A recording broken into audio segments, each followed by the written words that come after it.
आप सबको सलामती हूँ और अल्लाह की रहमत आप सबके शामिल हाल हो। इस वक्त मैं एक बात तो कहना चाहता हूँ, मुस्लिम समाज के उलमा से, मस्जिदों के इमामों से और आम मुसलमान भाइयों और बहनों से और मुस्लिम नौजवानों से भी। और एक बात मैं कहना चाहता हूँ, ओबीसी समाज के तमाम लीडरों से, भाइयों और बहनों से, ओबीसी समाज के नौजवानों से, स्कूलों और कॉलेजों में ओबीसी समाज के से ताल्लुक़ रखने वाले टीचर्स और स्टूडेंट्स से, युवाओं से, युवतियों से और इसी तरह दलित समाज से ताल्लुक़ रखने वाले तमाम भाइयों, बहनों, नौजवानों से, उनके लीडरों से, उनके सियासी और पॉलिटिकल लीडरों से भी और उनके जो बुज़ुर्ग हैं उनसे भी, मुस्लिम समाज के लोगों से एक बात ये जो कहना चाहता हूँ वो ये है कि आप भारतीय मुआशरे की इस सच्चाई को ज़रा समझिए।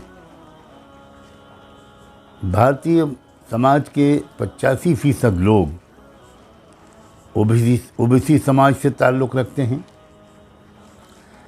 या दलित समाज से ताल्लुक़ रखते हैं, एमबीसी यानी मोस्ट बैकवर्ड क्लास से ताल्लुक़ रखते हैं और इसी तरह के बहुत से उनकी कास्ट हैं, बहुत से उनके तबके हैं। इस बात को समझिए। मैं बड़े एहतराम के साथ उलमा और अइम्मा से कहता हूँ, प्लीज़ इसको समझिए और एक एक मुसलमान को इसको समझाइए। ये लोग हमारे दुश्मन नहीं हैं, हम तो किसी के भी दुश्मन नहीं हैं, लेकिन ये लोग हमारे दुश्मन नहीं हैं। हो ये रहा है कि इनको हमारा दुश्मन बनाकर, इनको कभी कावड़ियों के रूप में, कभी किसी और रूप में, कभी किसी और यात्रा में निकालकर, कभी कोई और धार्मिक रूप रखने वाले किसी कार्यक्रम में शामिल करके इनको हमारे ऊपर उकसा कर, गुस्सा दिलाकर हमारा दुश्मन बनाया जा रहा है उन लोगों की तरफ से जो ये सब करके अपनी रोटियां सेक रहे हैं। कभी आपने देखा है कि कावड़ियों में किसी अपर कास्ट का नौजवान भी आया हो? कभी किसी मजहबी कार्यक्रम में, नाच गाने में, नौटंकी में, किसी जुलूस में कभी आपने देखा है कि किसी अपर कास्ट का कोई नौजवान शामिल हुआ हो? ये जितने बड़े बड़े मंत्री हैं, मुख्यमंत्री हैं, उनका कोई बेटा आपको कभी आज तक नज़र आया है? इनके बेटे यूरोप और अमेरिका में पढ़ते हैं और भारत का ड्रेस भी नहीं पहनते। इनको आप देखेंगे वहाँ तो पहचानेंगे भी नहीं। ये अपनी फैमिली के किसी नौजवान को इन सब कार्यक्रमों में शामिल नहीं करते। उनके भविष्य बनाने के लिए, उनका फ्यूचर बनाने के लिए उनको हाई एजुकेशन दिलाते हैं और इन सब झगड़ों से उनको बिल्कुल दूर रखते हैं।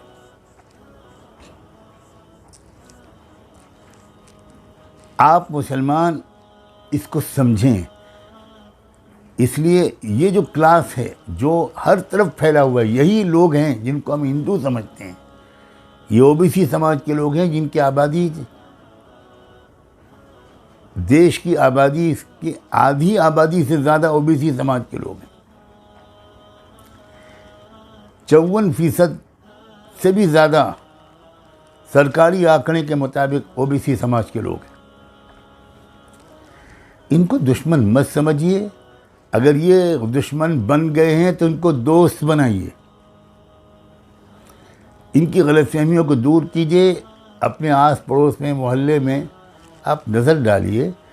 असल में आप जानते नहीं भारतीय समाज की व्यवस्था को। आप इन सब को हिंदू समझते हैं और हिंदू भी क्या दुश्मन समझते हैं। नहीं, ऐसा नहीं है। इनसे जब आप करीबी ताल्लुकात बनाएंगे तो फिर धीरे धीरे ये जानेंगे कि भाई ये मुसलमान हमारे दुश्मन नहीं हैं। ये क्या हमको बताया जा रहा है। इसी समाज के लोग हैं जो आज भी मस्जिदों के दरवाज़ों पर जिनकी महिलाएं अपने बच्चों को लेकर खड़ी रहती हैं कि आप फूंक छोड़ देंगे तो उनके बच्चे की बीमारी दूर हो जाएगी। ये इसी समाज के लोग।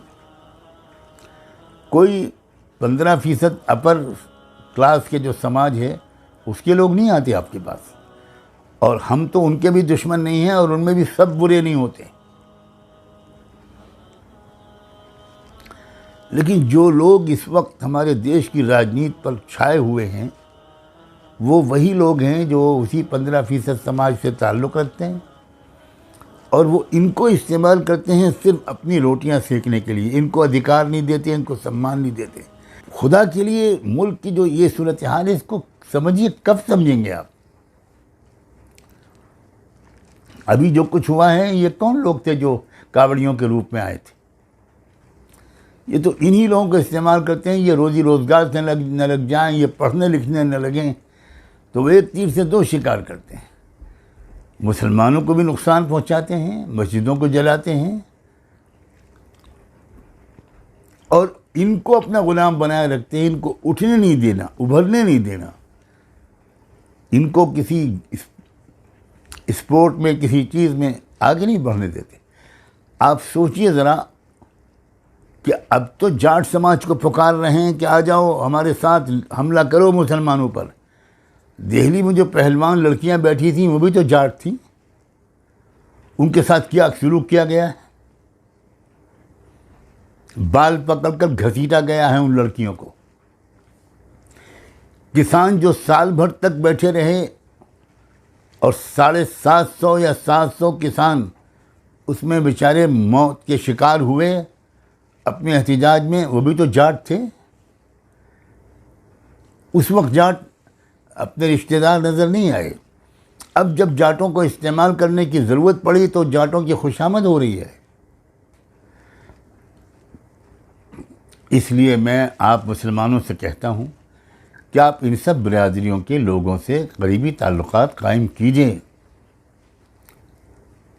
किसी भी तरह इनकी गलतफहमियों को दूर कीजिए, राब्ते बढ़ाइए। उलमा से कह रहा हूँ कि ये बात मुसलमानों को समझाइए। मस्जिदों के इमामों से गुजारिश कर रहा हूँ कि आप ये बात जानिए और समझाइए, इसकी जानकारी फैलाइए। तब आप इस मुल्क की खिदमत कर पाएंगे, इस मुल्क में अमन व शांति कायम कर पाएंगे जो आपका मजहबी फरीज़ा भी है और मुल्की और वतनी फरीज़ा भी है। अब जो बात मैं अपने ओबीसी भाइयों बहनों से, उनके नौजवानों से, उनके बुद्धिजीवियों से या दलित समाज के लोगों से, मोस्ट बैकवर्ड क्लास के लोगों से, इन सब से जो बात कहना चाहता हूँ वो ये कि आप अपने नौजवानों को सच्चाई बताइए। आप ज़रा कहिए कि भाई इन लोगों के चक्कर में न पड़ो, तुम अपनी शिक्षा पर तवज्जो दो, तुम अपनी तालीम पर तवज्जो दो, तुम अपने व्यवसाय पर तवज्जो दो, तुम इज़्ज़तदार ज़िंदगी गुजारो, डॉक्टर बनो, इंजीनियर बनो, वकील बनो, जज बनो। तुम्हें नहीं लिया जा रहा है सरकारी नौकरियों में, तुमको भी नहीं लिया जा रहा। आईएएस आईपीएस में बहुत कम लोग तुम में से पहुंच पाते। अभी कुछ दिन पहले सर्वे आया है कि पूरे देश के वाइस चांसलरों में यूनिवर्सिटियों के 45 यूनिवर्सिटियों के वाइस चांसलरों में सिर्फ 4 हैं ओबीसी के लोग। तो मेरे अजीज़ नौजवानों, आप ओबीसी से हो ताल्लुक़ रखते हो या दलित समाज से या जाट बिरादरी से, किसी से भी, आप अपने कैरियर पर, अपने फ्यूचर भविष्य पर आप ज़रा तवज्जो दो, किसी के भड़काने और उकसाने में ना हो। मुसलमानों को बताओ कि हम आपके दुश्मन नहीं हैं। अगर हमसे कभी इस तरह की कोई बात हुई हो तो हमारी भूल थी, गलतफहमी थी। आइए एक नई ज़िंदगी शुरू करें और मिलजुल कर देश को मजबूत करें। देश को कम से कम दुनिया की तीसरी बड़ी आर्थिक ताकत बनाएं। जाट बिरादरी ने, जाट खापों ने, जाटों के लीडरों ने जिस तरह का इस वक्त स्टैंड लिया है, उससे सबक लीजिए और ये देश के अंदर अमन और शांति को भंग करने की साजिशें जो हो रही हैं, जिनसे देश ही कमज़ोर होता है, वो ख़त्म करके देश को हम सब मिलजुल कर मजबूत करें। यह है मेरा पैगाम आप सब के लिए, ओबीसी समाज के लोगों के लिए, दलित समाज के लोगों के लिए, आपके पॉलिटिकल लीडरों के लिए, आपके टीचर्स और नौजवानों के लिए, आपके पुरुषों और महिलाओं के लिए, अपने भाइयों और बहनों के लिए। आइए हम सब आगे बढ़ें और एक नया अध्याय इस देश में अपनी सूझबूझ से लिखें। यही मेरा आज पैगाम था जिसके लिए मैं आपकी खिदमत में हाजिर हुआ हूँ।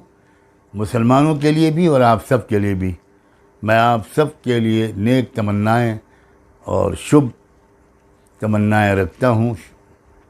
मैं आप सब का शुभ चिंतक हूँ। उम्मीद है कि आप मेरे लिए सब दुआएं करेंगे और हम आने वाले दिनों में गुज़रे दिनों से ज़्यादा अच्छे, कहीं ज़्यादा अच्छे दिन देखेंगे। बहुत बहुत शुक्रिया।